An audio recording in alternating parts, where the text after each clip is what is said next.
Hey, guys, it is Ryan. I'm not sure if you know this about me, but I'm a bit of a fun fanatic when I can. I like to work, but I like fun, too. It's a thing. And now the truth is out there. I can tell you about my favorite place to have fun. Chumba Casino. They have hundreds of social casino-style games to choose from with new games released each week. You can play for free anytime, anywhere, and each day brings a new chance to collect daily bonuses. So join me in the fun. Sign up now at ChumbaCasino.com. No purchase necessary. VGW Group. Void where prohibited by law. See terms and conditions. 18+. With the Lucky Land Slots, you can get lucky just about anywhere.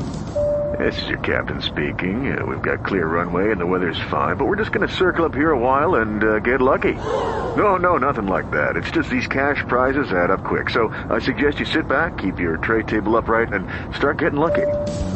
Play for free at LuckyLandSlots.com. Are you feeling lucky? No purchase necessary. Void where prohibited by law. 18+ terms and conditions apply. See website for details. It's Friday night, so we take you now to Duffy's Tavern, starring Archie himself, Ed Gardner.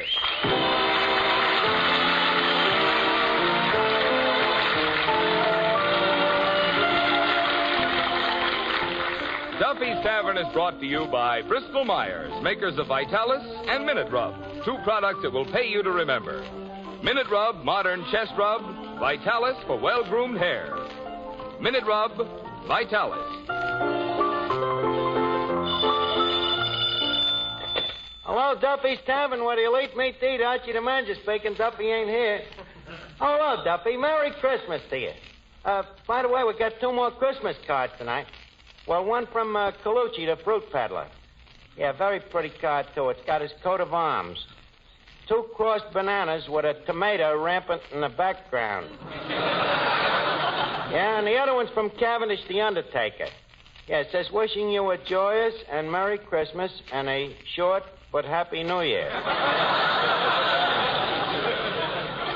P.S. Drop in and see our new Christmas wrappings. Yeah, you ought to be here, Duffy. Already the joint is reeking with Christmassy odor. Yeah, we're even putting on a show tonight, the Christmas Carol. What's an old play by Charles Dickens? Dickens, as in go too deep.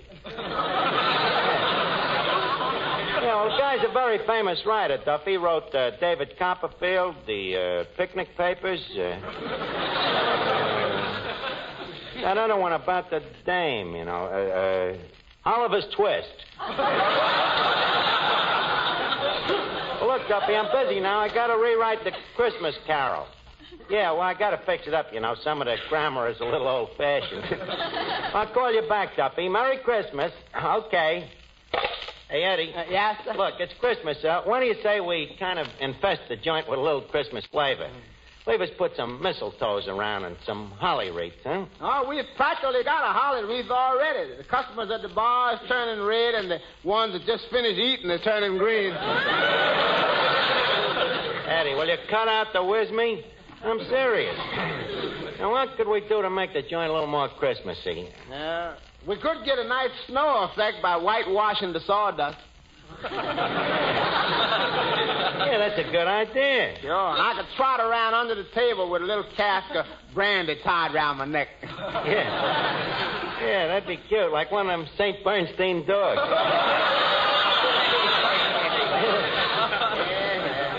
Good old Christmas. By the way, I wonder what Duffy is going to give us for Christmas this year. Yeah, I wonder. Hey, you know, I kind of got my heart set on the Hope Diamond. You hope. What'd he give you in last year again? Monogram dustpan. Yeah, that's right. I remember that. Yeah. It makes a nice set with the monogram broom he gave me the year before. Now, look, Eddie, don't be bitter. After all, Duffy ain't really such a bad guy. No, he ain't such a bad guy. No. Well, so long. This is where I get off. Eddie, you're bitter. Remember that Christmas dinner he gave us last year? The celery and the chestnuts and the cranberries. And the cover charge? Ah, he was kidding. That big whole roast pig with the apple in its mouth. Hello, Finnegan. Where's the apple? What What apples? Skip, it's just a little picture you happened to conjure into my mind. Anyways, Merry Christmas to you, Finnegan. Merry Christmas to you, Archie. And by the way, that brings up a subject. What? Archie, I'd like to ask you a question. Well, what's the question? Well, Archie, promise me you'll tell me the truth. I promise. Okay. Archie, is there a Santa Claus? Well, bless your heart, Finnegan. What brought this on? I was over to Macy's this morning, and on the 5th floor there was a tall, skinny Santa Claus, and I got down to the 3rd floor, and there's a short, fat Santa Claus. Frankly, Archie, I'm beginning to smell a rat. Now, tell me, will you? Look, I don't want to be no stool pigeon. I'd rather you'd ask somebody else. So, well, who am I going to ask, Arch? You asked me little brother Wilford, and he says there ain't no Santa Claus, but what does he know?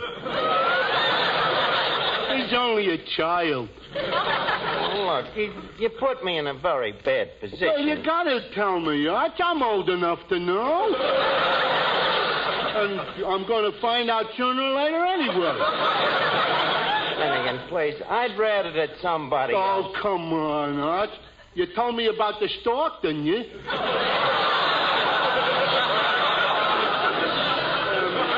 Believe me, this is important to me. Well, why? Why is it so important? Well, I ain't smart enough to keep a job. I can't read. I can't write. I don't like girls. If there's no Santa Claus, what have I got to live for?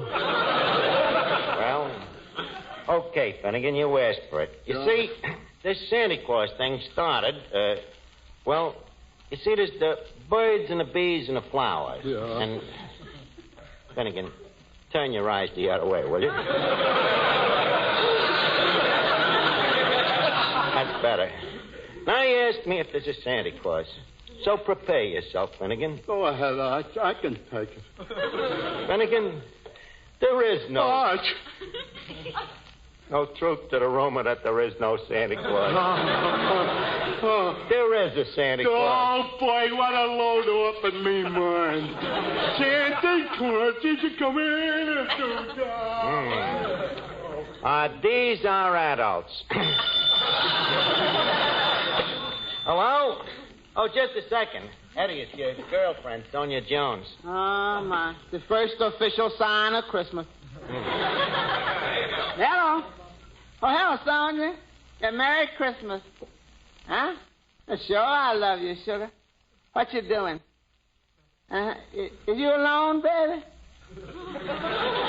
Ain't that a man's voice out here? Or you're listening to the news on the radio?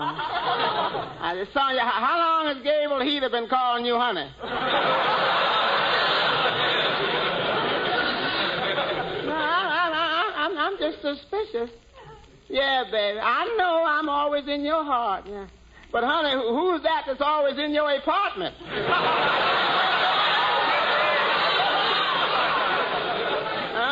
Well, Merry Christmas, honey. Yeah. By the way, extend the season's greetings to Gable Heater for me. That's bad news tonight. Look, Eddie, why do you let that Sonia kick you around like this? What are you, man or you mouse? Pass the cheese. Say, Archie. Oh, hello, Miss Duffy. Hey, what's the matter with you today? Why? Well, you look even more battered than usual. Yeah, and that's just the way I feel. Gee, Archie, those department stores are terrible. You try to get near a counter and you take your life in your hands. They push you around, tear your stockings, step on your toes, gouge your eyes out. Well, what were you trying to buy? Nothing, I was just browsing. Well, that starts our conversation this evening on a nice idiotic basis. Yes. Yeah. Incidentally, I hear you're going to put on a Christmas show tonight. Yes. Well, needless to say, you'll want me to sing. On the contrary, equally needless.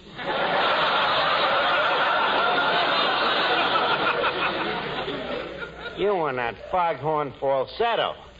That off-coloratura. You are not going Now to... listen here, you big dope. Look, Miss Duffy, leave us not fight tonight. It's the Christmas season, and I'm in too good a mood. In fact, I'm so happy, I'd like to kiss you. Hmm? Blindfolded, of course. Okay, you can sing in the show. Mr. Melnick.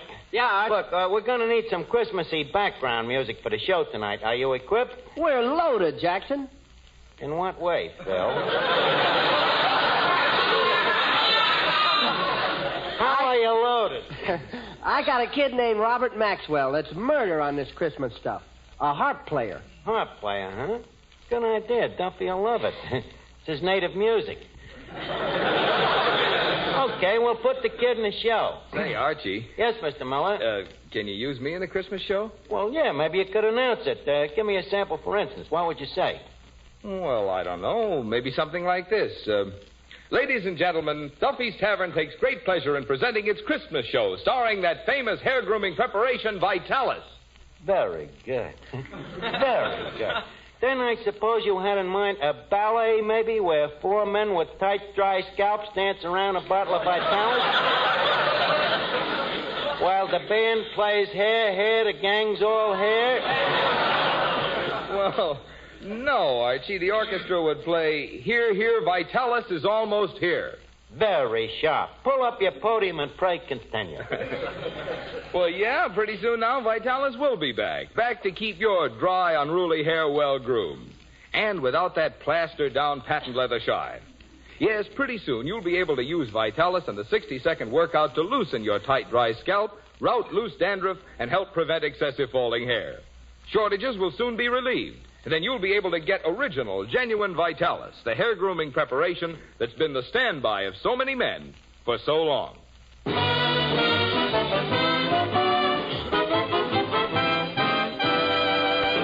Okay, Eddie, we're all set. Now give me that bung starter. Thank you. Ladies and gentlemen, as you all know, each year we present our centennial Christmas show. Now, that moment has just become ripe. So, I want you all to enjoy the show. Applaud when you like. Be merry. Have laughs. In other words, feel free to vent your spleen in any way you wish. So, without no further ado, leave us on with the show. Carry on, Mr. Miller. Thank you. Duffy's Tavern brings you Christmas music.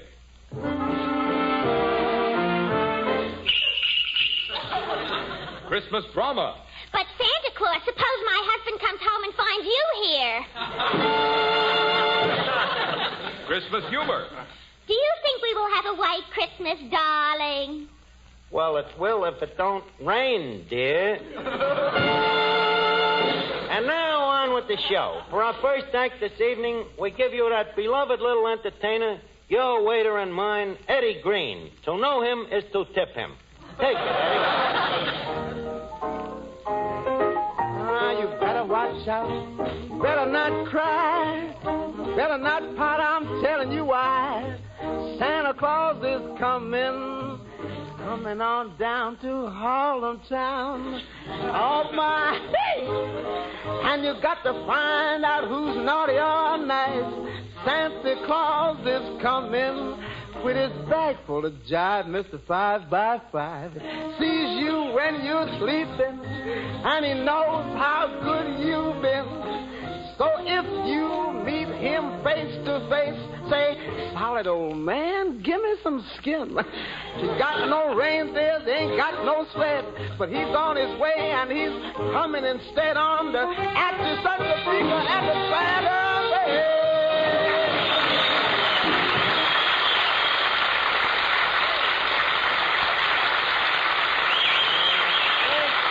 Thank you very much, Eddie Green. Now, for our next act, we reach into our Christmas grab bag, and what do we pull out? None other than Mr. Robert Maxwell, the world's greatest harpist.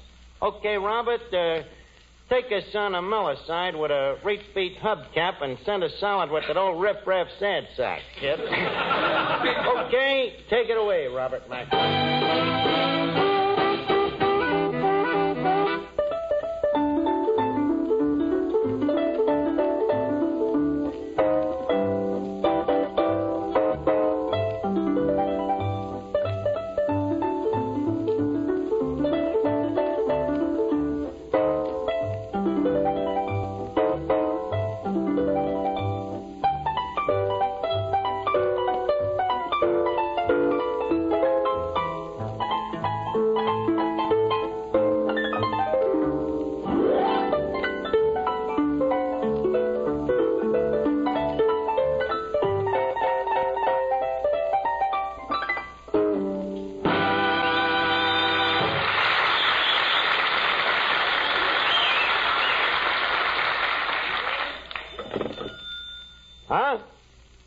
Duffy, you gotta give the guy credit. He plays the thing with his bare hands. What? Mrs. Duffy says she would like to have a little more Christmas schmaltz, huh? Okay, boss. Look, Matty, can the kid jive out a little more dig beat with a rip on the schmaltz side? What? Oh, I see I'm talking to a square. Duffy says he would like something a little more befitting to the occasion of the season. Well, how about White Christmas? Okay, let him chop it away in a gut bucket.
Incidentally, if that thing ever has any little ukuleles, name one after me. Now, to continue our cruise down Santa Claus Lane, we next hear from that great singing duet, Clifton Finnegan and Miss Duffy.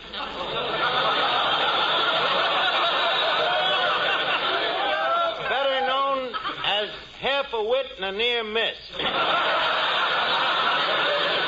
This is 3rd Avenue's answer to the atomic bomb. Okay, take it away. Sleigh bells ring. Are you listening? Are you listening? Ain't it nice? Oh, we're doing right. About the dawn of the sun of the light. Gone away. Are you listening? Are you listening?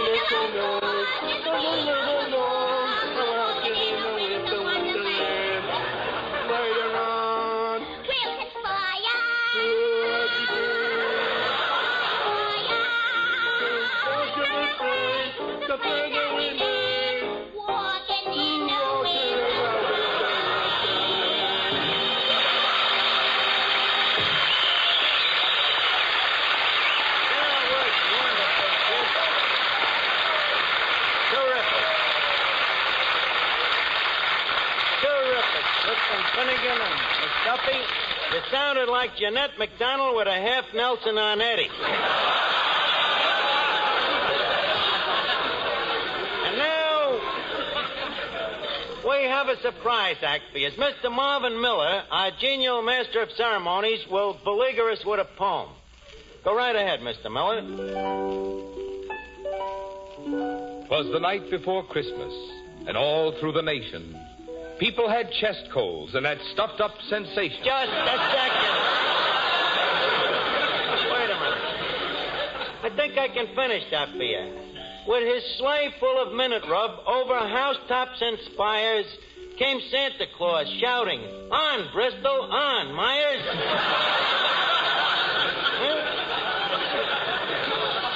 Okay, Mr. Miller, Miller, you may now lapse into prose, if you please. Well, just to say that Minute Rub, a really modern chest rub, is wonderful to help relieve that uncomfortable cold misery. All you do is rub Minute Rub on your throat, chest, and back, and in a minute, Minute Rub gets to work and starts to relieve that clogged up feeling in the nose and throat. Starts to bring a feeling of warmth to those tight, sore chest muscles. And because Minute Rub is greaseless and stainless, it can't stain clothes or bed linens. So get a jar of Minute Rub and get relief from annoying cold misery the modern way, the greaseless, stainless Minute Rub way.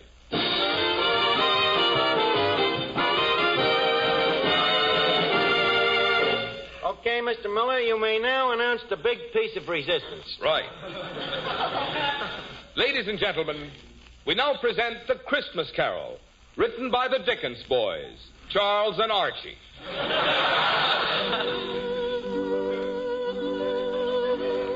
As our scene opens, we find Ebenezer Scrooge, played by Archie, preparing to go to bed in his miserable little room on Piccadilly Square. All England is agog with Yuletime spirit. But for miserable old Ebenezer Scrooge, there is no Christmas. At the moment, we find him in an ugly mood, writing in his diary. Dear diary, had a pleasant day today. Bankrupted 3 widows, foreclosed 12 mortgages, and drove 9 families out into the snow. Barefooty, of course. Oh, Mr. Scrooge, sire. Oh, it is my butler, Godfrey. What do you want, my man Godfrey? It's getting mighty cold in here. Do you think we can afford to throw another twig on the fire? Heavens to Betsy, man, you threw one on last Friday. Do you think these twigs grow on trees? I know, but it's getting cold in here. There's icicles on the window. So what, ain't you never seen icicles on a window before? Not on the inside, sire. Oh, before I forget, the widow Scratchit called this morning. Scratchit. Is, she the widow of Willie Scratchit? I mean, Willie Scratchit? Yes. She's the one you work to death squeezing limes in your lime house. She says you promised to pay her a pension of 2 pence a week. Well, get rid of her, Godfrey. If I have to go around paying 2 pence a week to every widow in Wessex, I wouldn't have a pair of pence to me name. Besides, it ain't my fault that husband of hers didn't save nothing out of what I gave him every week. But, sire, how much can one save out of 10 lashes a week? Bah, humbug. But the widow's downstairs starving, sire. Can't we at least give her a piece of bread? Oh, leave her starve. And poor people is all alike. Greedy, huh, boss? Yes. Give them bread today, and tomorrow they're back asking for water. Yeah, but, sire, this is Christmas. Christmas, how I hate it. Christmas trees, presents, happy people, goodwill. I hate Christmas. Yeah, but why do you feel this way, sire? I'll tell you why, Knave. Because I am a black-hearted, tight-fisted, bitter, stingy old skinflint. No, Duffy, not you, me.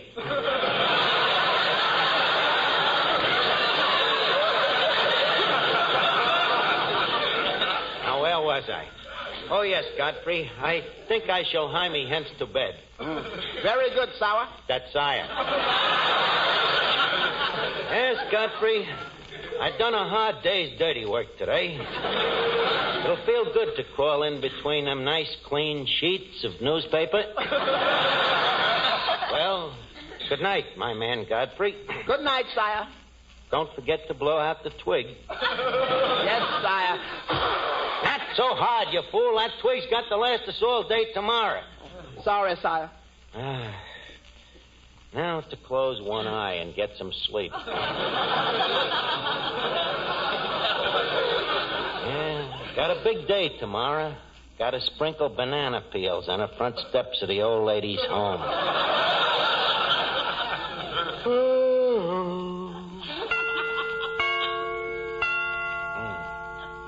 Got to remember remember to get them chimes made softer. No sense in letting the neighbors hear the time for nothing.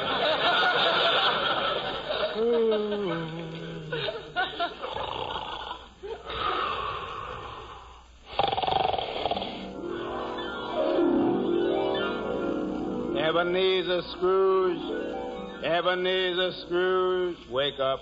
Who's calling me? Who are you? I am the spirit of Christmas. Bah, humbug. I have come to show you the suffering that your stinginess is causing. I'm going to take you to the house of the widow Scratcher. The next voice you hear will be that of the widow Scratcher herself. Oh, Tiny Tim. Coming, Mother.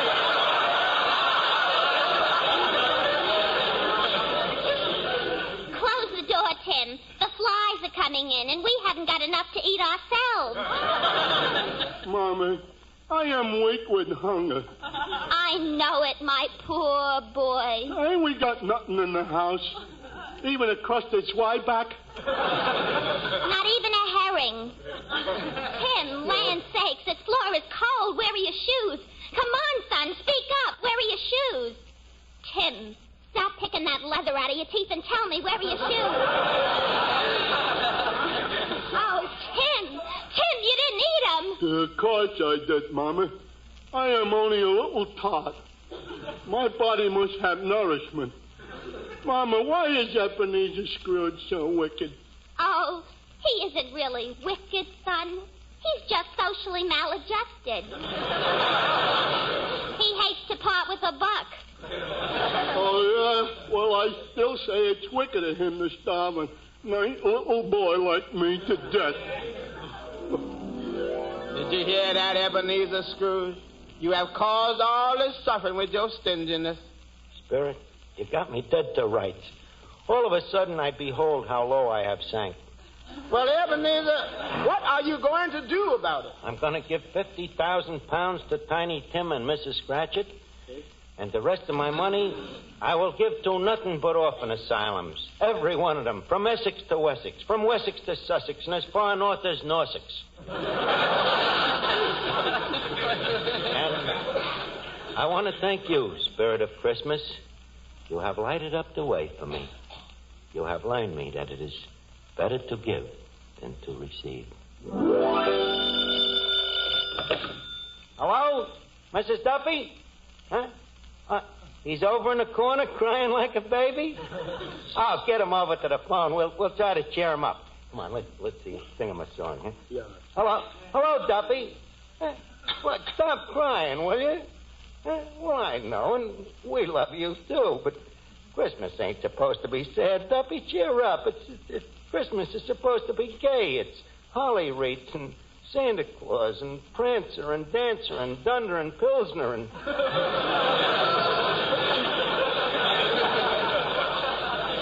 and Jingle Bells, Duffy. Jingle bells, Jingle bells, jingle all the way. Oh, what fun it is to ride in one-horse open sleigh. Just a second. Hey, does that make you feel better, Duffy? Huh? What a softy. He's crying harder than ever.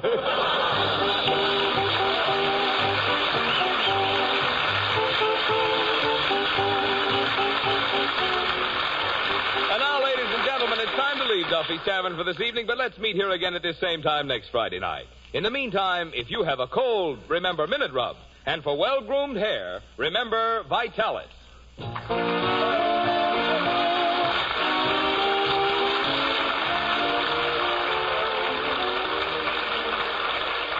Did you know this? The Egyptians of long ago shaved themselves with seashells. Yes, and shell razors must have been mighty hard on a man's face. Of course, even today with the most modern razors, shaving can still be painful for men with tender faces. But now there's Ingram shaving cream. That rich Ingram lather helps condition your face for the razor. You enjoy cool, soothing shaves. You better try Ingram yourself. Remember, comfort means coolness. Coolness means Ingram. I-N-G-R-A-M. Ingram, the cooler shaving cream.